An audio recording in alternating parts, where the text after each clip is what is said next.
Hey all, today's topic is an important one as we all go through difficulties in our serves and want to find out why aren't we getting that stable, powerful and amazing serve. Once you find where the problem lies, you can quickly fix it with the help of your observation and some exercises. So our today's video's purpose is we want to improve the serve. How do we analyze the potential problems with the serve? What are the areas we should be able to observe? Once you see this video, your observation skills and your analysis skills will continue to improve. Today we are going to see some problems and what are their fixes on code to improve that. We'll go through some of the most common problems and try to fix them, and it's going to work under a systematic approach. We know that there are 8 stages of every serve, and we have to get into the right position in those stages to get an effective serve. While each player has their own unique style, making the serve look a bit different, all good servers perform the same fundamental actions in these 8 stages. The stylistic elements are what give each server its unique appearance, but it's essential to hit certain positions to serve effectively. There are 3 phases in serves: preparation phase, then we move on to the acceleration phase, and then we have the follow through phase. So we have these 3 broad phases that every server goes through. Then we have these 8 stages that fit within these 3 phases. We're going to walk through each of those and then show some exercises that go along with each to try to help improve potential problems. Start. So as we see, the first stage is the start. This part is more about individual style. How you approach it depends on your preference. Some like starting with weight on the front foot and back, then rocking back, while others prefer a certain number of bounces. The purpose of the start is to help get comfortable and go through the pre-serve routine. Ideally, you have to visualize your serve, decide what kind of serve you're going to hit, and then think about your next move after the serve. All of these aspects happen in the start phase and contribute to any player's comfort zone. From a training perspective, this is where style and comfort for the athlete come into play. We don't spend a lot of time here because it doesn't directly affect the serve itself, but rather than mental preparation. So the second phase is release. This is where life gets interesting because we all know ball toss is important. So we're talking from a ball toss perspective. Where and how do we release the toss? And if you have a look at the vast majority of good servers, they're quite consistent in what they do. They have a relatively straight arm. They release it on approximately a 45 degrees angle. So in this position, and the ball usually releases out of the hand above eye level. So they don't really release the ball here. They release it above the eye level, usually somewhere between eyes and just above the head. So that's when the ball, if you slow it down frame by frame, you'll see the ball releases above the eye level. So if you're releasing down here, you're going to have problems with the toss. You've got to make sure that you release in an optimum area. So questions that come up are different release points on the toss. So we all talk about the J toss sometimes and the potential problem with the J toss. If it is done like a lot of people do, is they release on an angle and the ball ends up over there because of where the release is. So there are some people that can get away with it, but not many. And as a general rule, if you're going to be learning the toss, it's a lot safer to learn with a straight arm with 45 degrees release, because then you can get the consistency of the tossing arm. So that's one. The other one that you see sometimes is a straight arm release, where you release straight in front of the net. So it's like that. That way you can get a consistent toss, so it's reliable, but the problem that is it limits your ability then to go through the next stages. And we'll talk about how if you release straight on, it's going to limit your ability to rotate your hips. And if you can't get into an effective load, you're going to have a lot of trouble hitting a kick serve. You're also going to have a lot of trouble making sure that your core forces, meaning that you push into the ground and you use all that energy up into the ball. If you release it straight on, you're going to start losing energy left and right, and you're not going to hit as fast as a serve. So you have to understand that when you release straight on, it limits your ability in the next stage to hit an effective serve. So for the majority, the easiest way to learn to release on that 45-degree angle. Use the net post as a guide. It is a really good guide to keep those eyes and that arm in line with the net post. That keeps you in the sort of 45 degrees range. So when you release from that standpoint, our whole goal is to get our body in the right position in the next stages. So again, the release, if we can get that down, it makes a life a lot easier, because from a training standpoint and how we can improve the serve, the next stage is really important. The problem is, if we don't get the ball toss right, we know we're fighting an uphill battle. So if we have a look next, loading is the next stage. This is where we spend a lot of time, because we know that this is the position where we really make or break the serve. As long as the ball toss is in the right spot, this stage here is where all the good stuff and all the bad stuff happens. So there is a few things that you want to look at here. We want to look at the positioning. So here we have a knee bend. This hip is pointing backwards, so there is a back lateral tilt. And then we also have here the shoulder pointing back and down. So if you're looking at a shoulder level like this, we want to tilt it that way, sort of really on a 45-degree angle. Shoulder and hips tilt that way.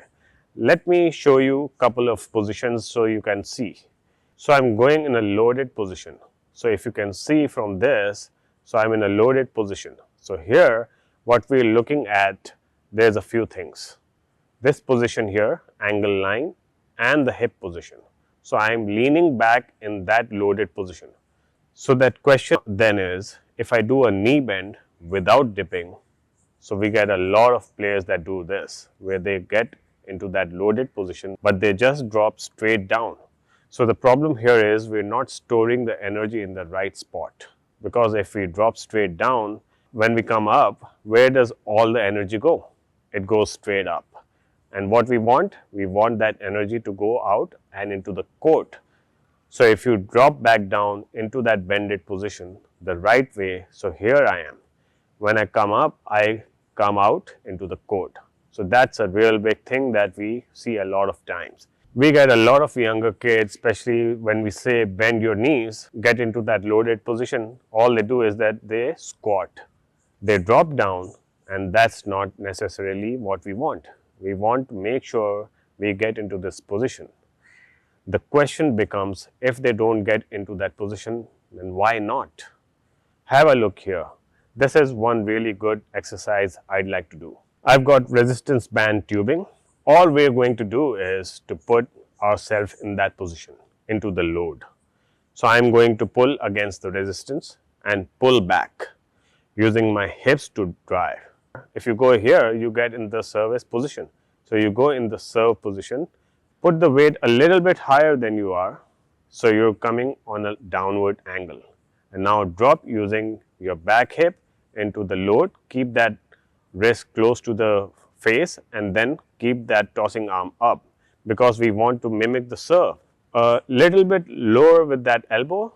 Just by doing these 3 to 4 reps of this, you start getting what we're wanting to do. Okay, we're just now giving a bit of resistance, and the resistance is a real benefit, because what that's trying to do is to give you some awareness of where that body weight is in that space. And when you're pulling in the right direction, so that's one really good way to get yourself to rotate your hips a little bit. One of the problems a lot of players don't get into that position is because players do a shoulder turn. We don't need a shoulder turn. We need a hip turn. Hip is really controlling the body at that point. because what we want to do is we want to make sure the hip turns, because if we don't focus on that effectively, I want to show you what happens when athletes just focus on shoulder turn. So if you have a look here, they get into this position, meaning that they think they're doing the right thing. And if you look at me from behind, what we want to do is we want to keep the elbow in line with the shoulder. We don't want the elbow past the shoulder. If you have a look up here, see where the elbow is? Way past the shoulder. That's not a position we want to be in. Want to still get the range, we want the racket in that position. We don't want it there by pulling the shoulder out of the socket. Basically, we want to do it by elbow here, rotating the hips. See how my hip turns and drops? We can get as far around as possible. Think of Sampras, how you can see his back on the serve. He did it perfectly. His elbow was always in line with the shoulder. He had a great range of motion through the lower back. He had a great ability to really rotate his hips. So that's the position we want to get in. But we want it to do it the safe and effective way. The problem is when athletes go into this position, they get lots of shoulder problems. And if you look back and you look at the pros, the ones that have this position, you can still serve relatively effectively, but you're going to get a surgery. One of the things that I see in this loading position, the elbow, especially at a developmental stage, let's say just pre-puberty, maybe puberty, young kids, what do I typically see with the elbow position? It drops really low. So the question is, what's the cause? What they're trying to do typically is get in certain range or get in a position that's comfortable. So a lot of time, if the equipment is right, we've got to use some techniques to get them to be aware of where their arm is in space. Part of it is they're just not that comfortable with their limbs and where they are in that space. So one trick I like to use is with regular floaters, because all that does, it gives you awareness of where the arm is in space. Because if the elbow hits the side or the floaty hits the side, it's an awareness that it's too low. So if it forces them to just get that feeling of keeping it away from the body a little bit more.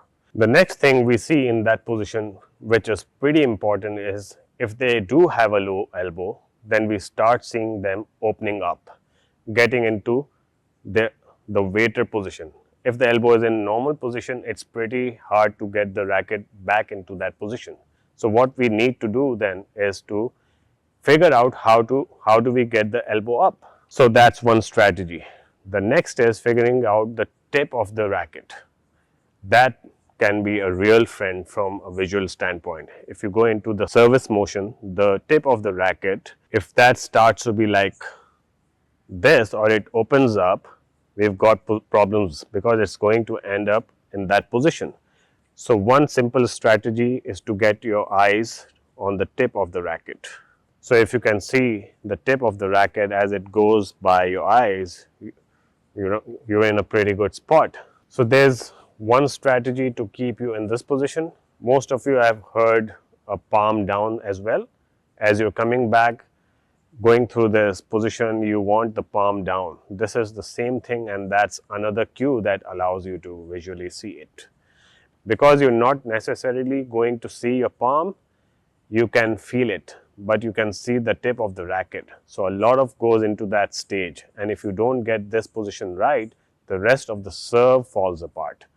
Often when analyzing a serve, we focus on the contact point, thinking that's where the issue lies. However, the reality is that most problems stem from this earlier stage.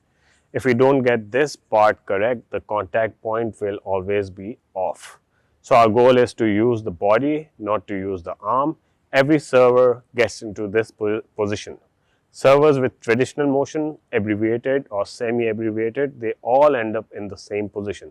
Whether you're looking at Sharapova, Serena, you're looking at Sampras, Federer, Djokovic, Alcaraz, their positioning, even though their feet may be foot back or foot up, they're still in this position. They've got that lateral tilt, they've got the positioning of the arm, they've got the hips turned, they're in that position, and it's consistent among servers. So from the standpoint of when getting into that load, you just want to make sure that you feel very comfortable.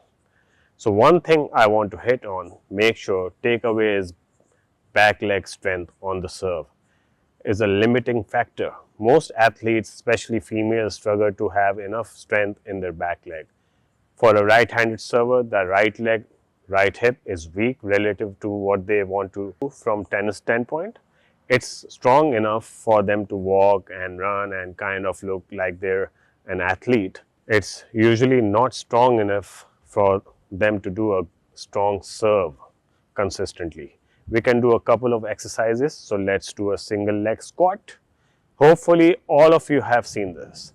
So single leg here. So if you look here, I'm going to squat down and see where the knee position is.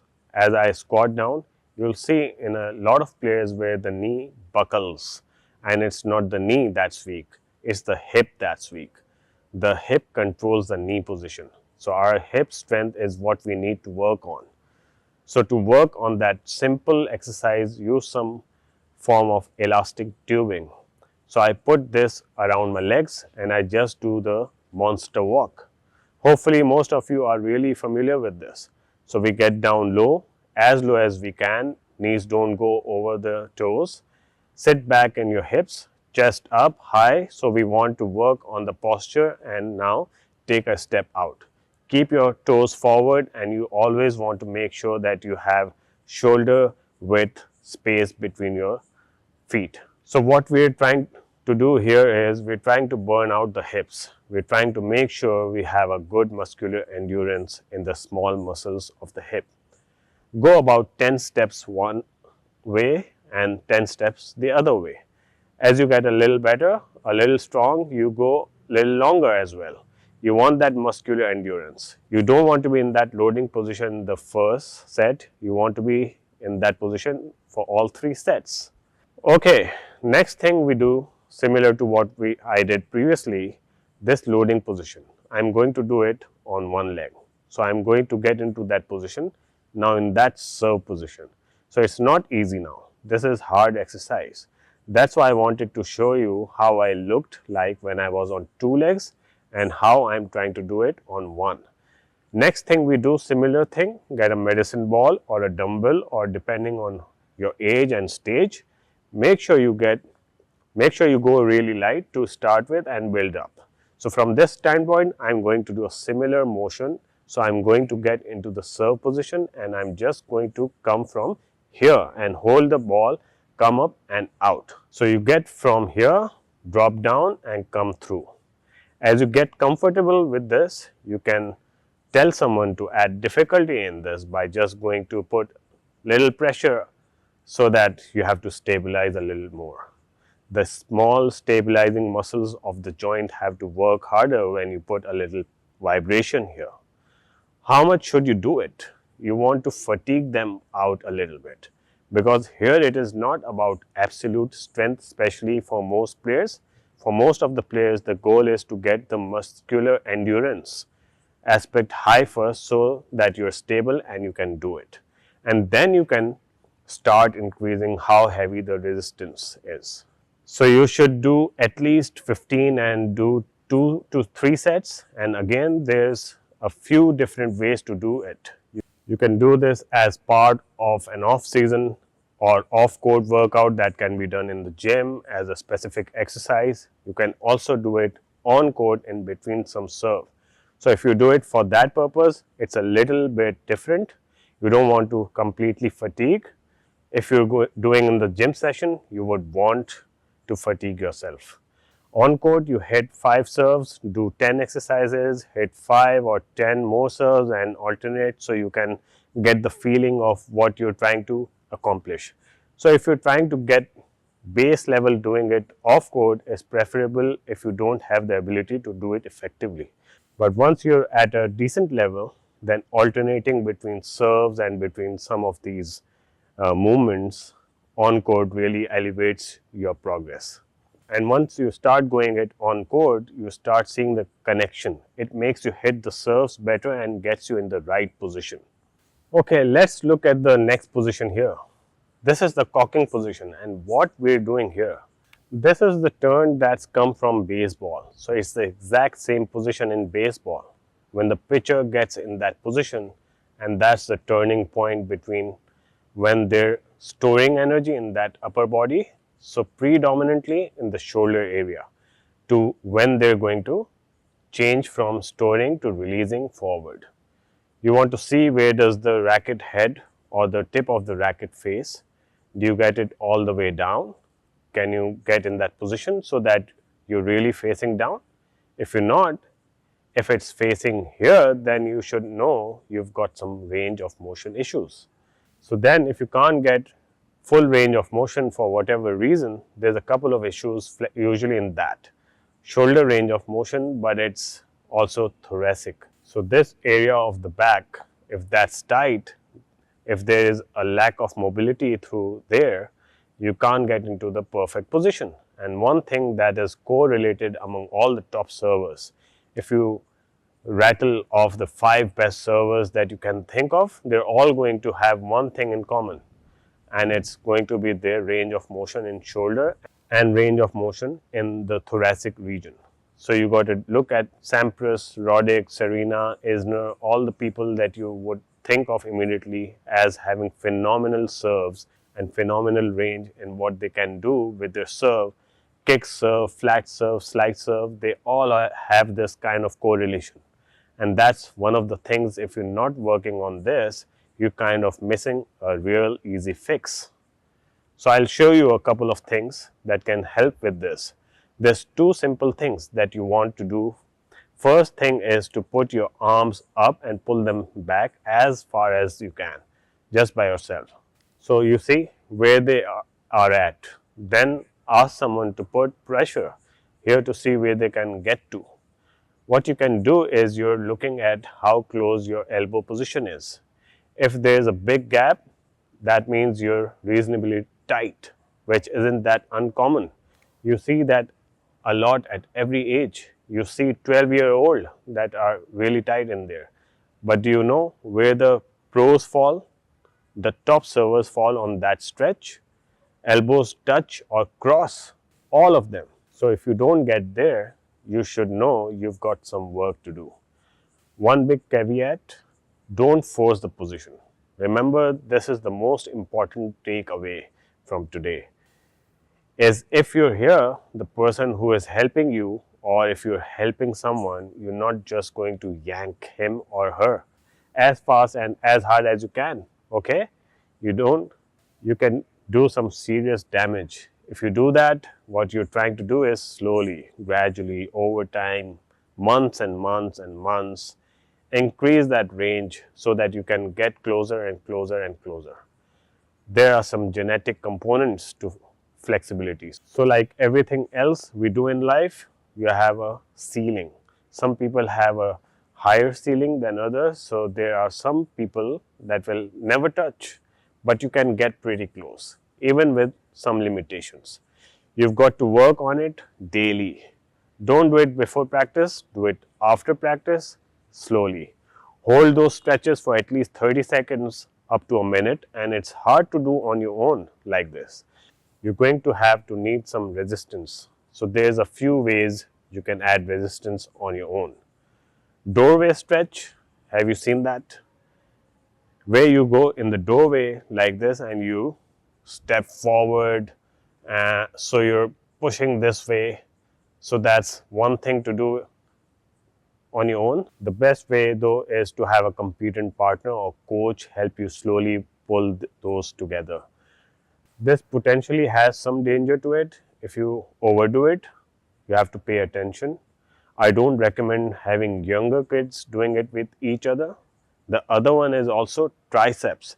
So that standard triceps stretch that you're all familiar with, this is one way to do it. So it gives you a target. See if your hands are able to touch each other. If they do, that means your range of motion is good. Tricep, shoulder, external rotation here and then do the other side. A typical tennis player is going to be limited. So if you're right-handed, this way is going to be tighter. If you're left-handed, this way is going to be tighter. And that limitation is part of playing. We hit 100 serves for many years. You're going to have limitations because of the movement that you get into. So we all understand what happens when we serve. We increase our external range of motion just by doing that 100 times a day. But we limit internal range of motion. So we're tighter here. And that's why the sleeper stretch.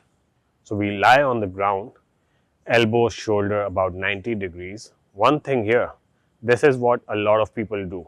I prefer you to put pressure on your forearm rather than put pressure on your wrist, because your wrists are vulnerable already. So you have to put a little pressure on your forearm and push down slightly. So this is the sleeper stretch. Start doing this from tomorrow. Very, very important. It's important to do, very safe for you to do on your own. One big thing here is you want to make sure that your shoulder is sitting against the floor. You don't want to raise your shoulder up and just push down. So if you do that, see what happens if you do that. You're just pushing the arm down and you're not stretching the shoulder at all. So make sure you're leaning back, your shoulder blade is against the floor, kind of locked in that position, and you're just increasing the range. Make sure you do this daily after practice. Don't do it before practice. Alright, so now next stages are acceleration and contact.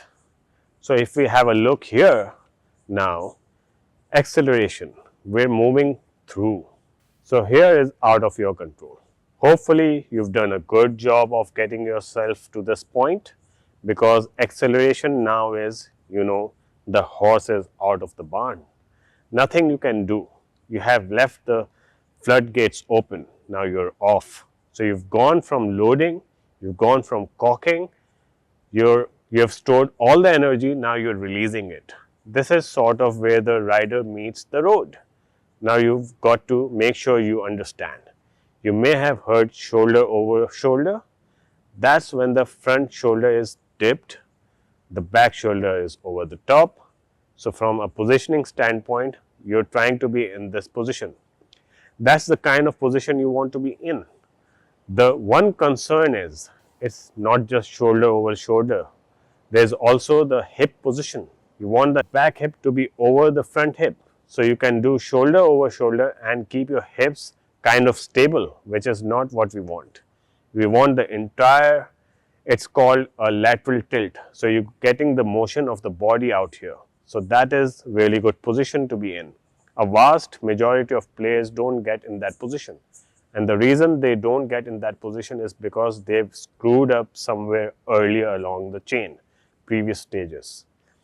So usually what we see is, if they open waiter style, that's one problem. Part of the problem for them to come through effectively then is they have to rotate. So they have to rotate their upper body here, and they end up making contact like this. So their shoulders now are parallel to the net, and they kind of do this. And we see a lot of problems with that. We see it at the professional level. Nearly 70% of the females at the WTA level open up too early and make contact like this.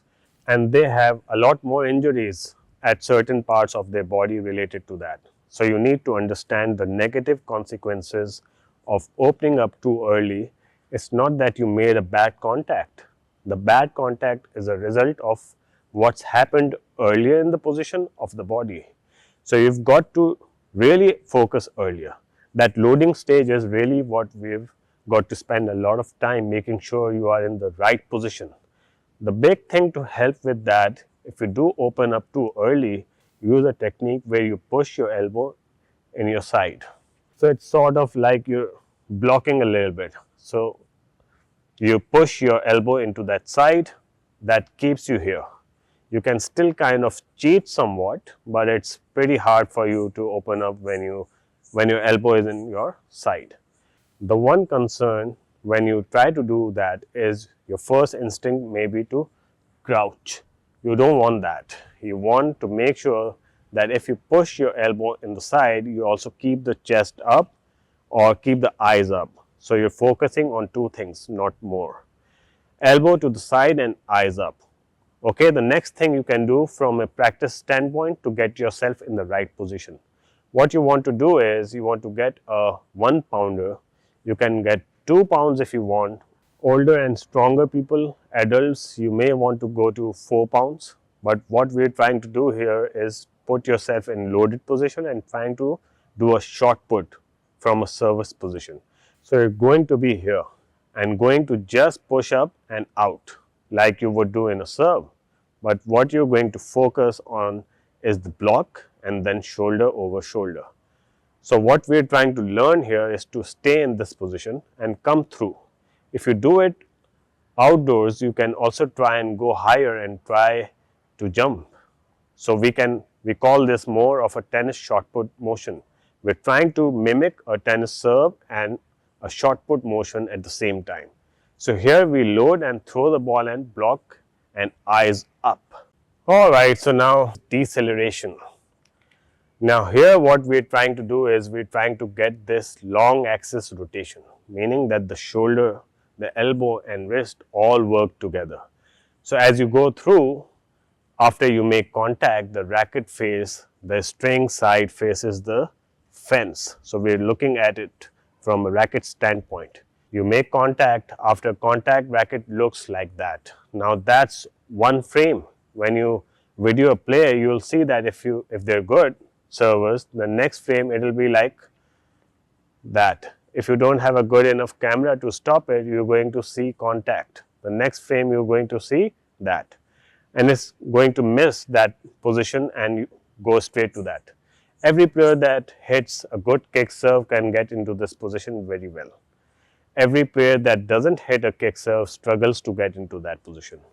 That's one aspect. The second aspect is the load of the back hip. If you're struggling to hit a kick serve, these are the two biggest problems. If you don't load your back hip and you don't store in this position, and if you store in that position, then you come out of it with a turn of the hip, which can help you get up and out of the serve. So the last stage is the finish. At this stage, the ball's already landed. You've got a good serve by this point. So the finish doesn't affect the serve at all. What it does affect is your ability to recover for the next shot. And it also affects your potential injury risk. Because what you're doing here is you're doing one-legged squat from a box basically, if you want to think about it. You've got a good serve, you're in the air 10, 20 inches and you're jumping down and you're doing that 100, 200 times a day. If you do that in the gym and you put a 20-inch box and you're going to do a one-legged squat and do it 100 times a day, it's probably a dumb idea. Yet we do it in tennis serve all the time and we don't think anything of it. So the question you have to think about is, what is the repetitive potential risk of hitting 100 serves every day?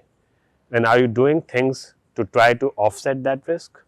Lower back problems, hip problems and knee problems. These are the three big areas that you're going to have problems with over time. And the basics needs to be done. Hamstring strength. So if you're not familiar with what needs to be done, a lot of that can be done off court. So let me show you one quick exercise. All you should be able to do it. You're going to lie down on your back. All we're trying to do here is isolate the hamstring. You're going to lift one leg up, bend the knee. All you're going to do is lift your left hip up as high as you can, push down higher and higher. Hold for 2 seconds at the top and come down and don't let the butt touch the ground. Go up and go down. This is basically the reverse of what lunge is. So the lunge works your quads. This is a hamstring equivalent. So go up, hold for 2, up again. That's pretty challenging for most people. Do you feel that? So every person can do that. It's easy to do on the court. It's safe. It's comfortable to a certain extent for almost everyone. It's something that works on the hamstring strength, because every time you're landing here, you're focusing on quads, and that's getting stronger and stronger, which is not a bad thing. But if this doesn't get stronger equivalently, you start having knee problems then. And the biggest problem with knee pain is a big imbalance in strength between your quads and your hamstring. The other thing is hamstring flexibility. Touch your toes, hold for a few seconds. You need that flexibility on your hamstring. Most tennis players are pretty terrible here. That's partly because what they're doing after every shot is going in their ready position. It's the quickest position to move from, but you have to offset that with hamstring flexibility training. This is pretty important. I hope I was able to give you some important tips on how to improve your serve, and hopefully these exercises should be able to give you powerful serve. If you enjoyed this video, then do share with your other tennis friends and give me feedback on what areas you need help with so I can guide you. This way we continue to make stronger tennis community. If you want to learn a pattern that will give you more winners, then you must check this video out, and I'll see you in this video. Bye bye.